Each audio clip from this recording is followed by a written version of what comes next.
Supposons que nous souhaiterions variabiliser le contenu de notre blabla component, c'est-à-dire que ce texte qui endure ici soit tout simplement à l'intérieur d'une variable. Pour faire ça, c'est plutôt simple, il suffit en fait de rajouter une propriété à notre classe blabla component.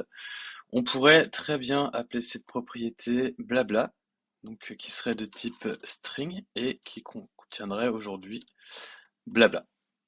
Hop, BlablaWorks, le contenu que on avait initialement dans notre template. Alors là, il me le souligne en rouge parce que il part du principe que c'est tellement trivial en fait de déduire le type, vu qu'on lui met que c'est une chaîne de caractères, qu'on n'a pas besoin de spécifier que c'est du type string. Ok, très bien. Par défaut, toutes les propriétés qui n'ont pas de visibilité définie sont en public. Donc ceci revient à écrire cela. Une propriété peut également être en protected ou en private. La nuance dans tout ça.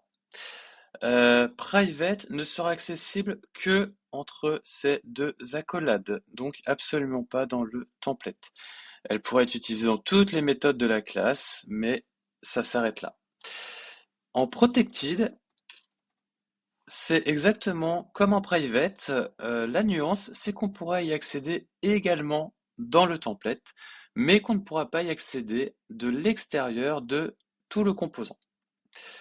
En public, on pourra accéder à cette propriété même de l'extérieur à partir de d'autres composants. Par défaut, j'aime bien mettre mes propriétés en protected, notamment celles qui sont utilisées dans les templates, pour la simple et bonne raison que si je n'ai pas besoin d'exposer quelque chose à l'extérieur, je ne le fais pas. Donc, nous venons de définir notre propriété blabla, qui est une propriété de notre composant, mais nous ne nous en servons pas.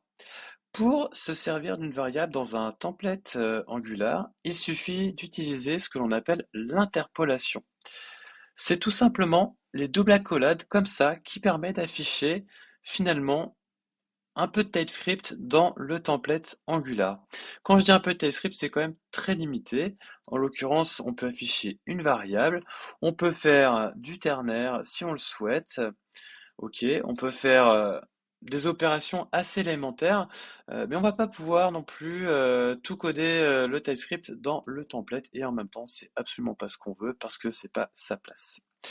Alors, si j'enregistre et que je reviens ici, bon, aucun changement, BlablaWorks, c'est bien affiché. Alors, vous allez me dire, bah oui, mais du coup, on ne sait pas si ça marche. C'est vrai. Alors, on va rajouter ici deux points d'exclamation et on voit qu'il s'affiche ici. On a donc réussi à variabiliser notre contenu pour l'afficher à partir d'une variable de notre composant.